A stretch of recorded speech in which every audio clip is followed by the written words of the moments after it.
علیکم، تمہارے رب نے اپنی ذات پاک پر رحمت کو لازم کر لیا ہے کہ جو کوئی تم میں سے نادانی سے کوئی بری حرکت کر بیٹھے پھر اس کے بعد توبہ کر لے اور نیکوکار ہو جائے تو وہ بخشنے والا ہے، مہربان ہے۔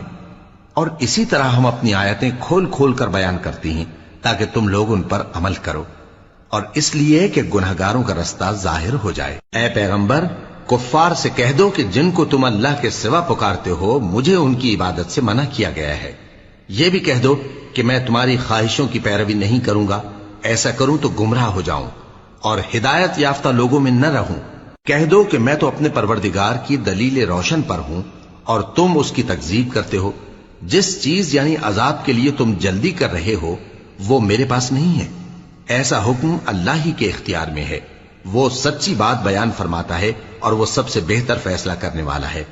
کہہ دو کہ جس چیز کے لیے تم جلدی کر رہے ہو اگر وہ میرے اختیار میں ہوتی تو مجھ میں اور تم میں فیصلہ ہو چکا ہوتا، اور اللہ ظالموں سے خوب واقف ہے۔